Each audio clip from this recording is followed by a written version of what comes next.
أعوذ بالله من الشيطان الرجيم. بسم الله الرحمن الرحيم. وضرب الله مثلا للذين آمنوا امرأة فرعون إذ قالت رب ابن لي عندك بيتا في الجنة ونجني من فرعون وعمله ونجني من القوم الظالمين. ومريم ابنة عمران التي أحصنت فرجها فنفخنا فيه من روحنا وصدقت بكلمات ربها وكتبه وكانت من القانتين.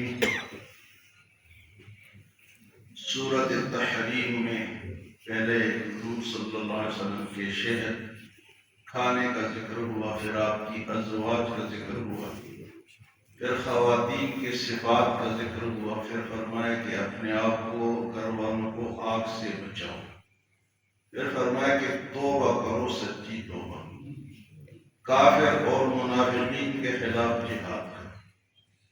پھر دو ایسی خواتین کا ذکر ہوا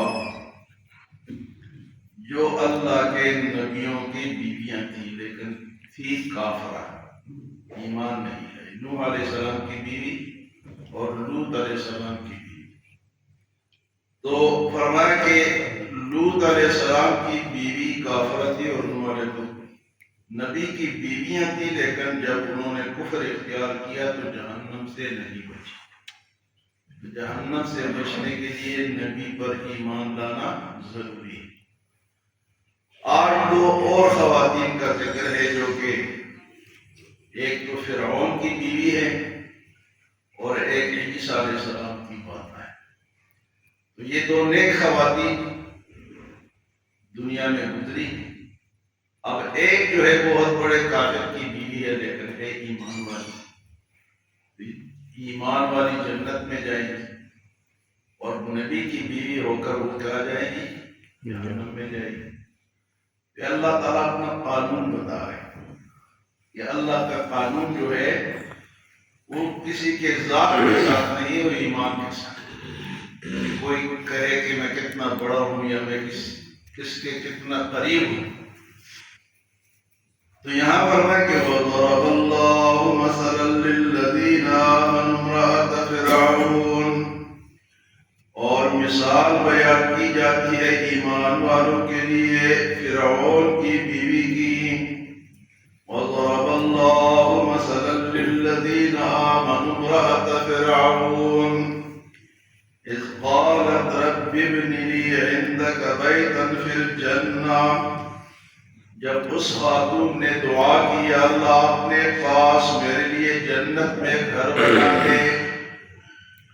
وَنَجِّنِي مِن فِرْعَوْنَ وَعَمَلِهِ، اور مجھے نجات دے دے فرعون سے اور اس کے کاموں سے.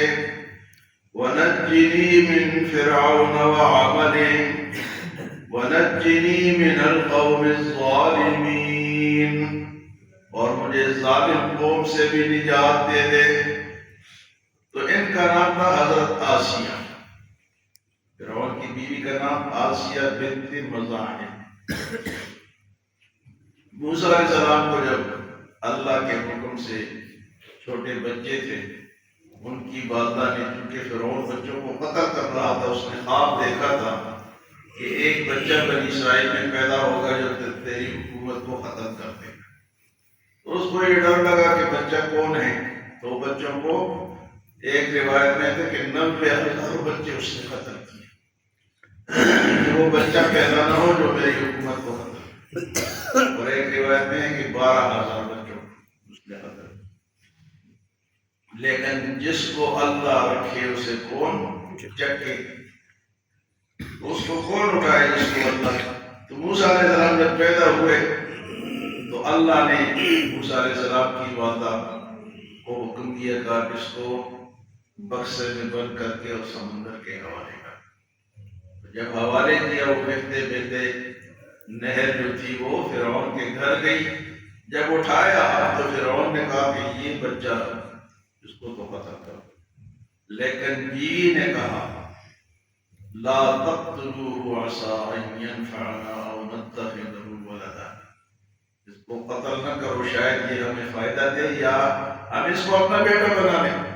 اب فرعون تھا تو بظاہر تو وہ کہتا تھا کہ میں خدا ہوں، لیکن بچے نہیں تھے۔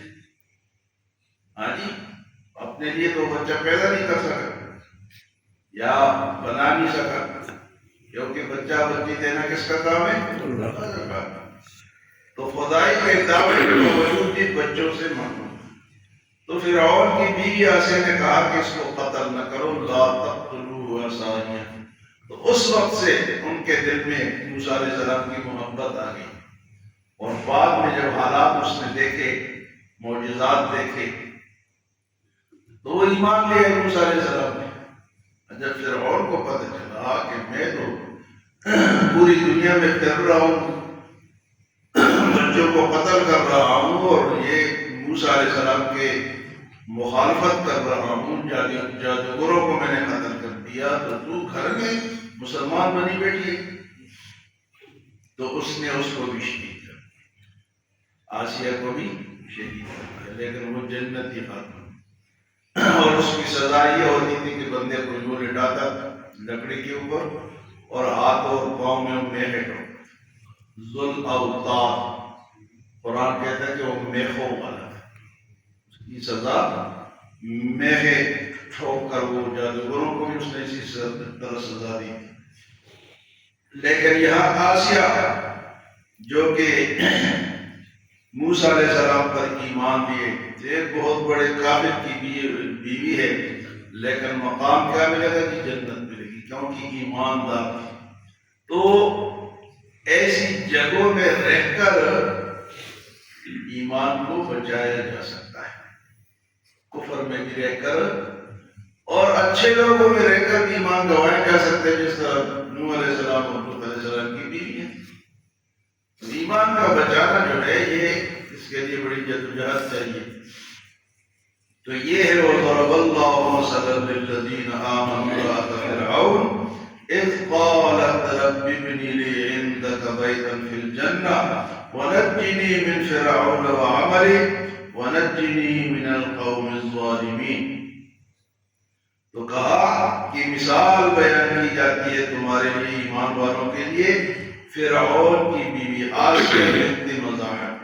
آسیہ اس کا نام تھا، اور ایک روایت میں آتا ہے کہ قیامت کے دن آسیہ کا نکاح حضور صلی اللہ علیہ وسلم سے ہوگا، یعنی جنت میں وہ حضور کی بیوی بنی۔ تو انہوں نے، اس خاتون نے، آسیہ نے یہ دعا مانگی، اذ قالت رب ابن لی عندک بیتا فی الجنہ، جب انہوں نے یہ دعا مانگی، اے اللہ میرے لیے جنت میں گھر بنا، رب ابن لی عندک بیتا فی الجنہ ونجنی من فرعون وعملہ، اس فرعون اور اس کے ظلم سے اور اس کے کام سے مجھے بچا لے، ونجنی من القوم الظالمین، اور اے اللہ مجھے ظالم قوموں سے نجات عطا فرما۔ تو یہ تو بات ہوئی کس کی؟ حضرت آسیہ کی۔ حضرت مریم کی بات تھوڑی لمبی ہے، انشاءاللہ کل اس کا بیان ہوگا، کیونکہ آج کل کرسمس بھی ہے اور عیسائی زیادہ ان پہ ایمان لاتے ہیں، تو اس کے حوالے سے انشاءاللہ تفصیلی بیان ہوگا۔ اللہ ہمیں عمل اور سمجھ کی توفیق عطا فرمائے۔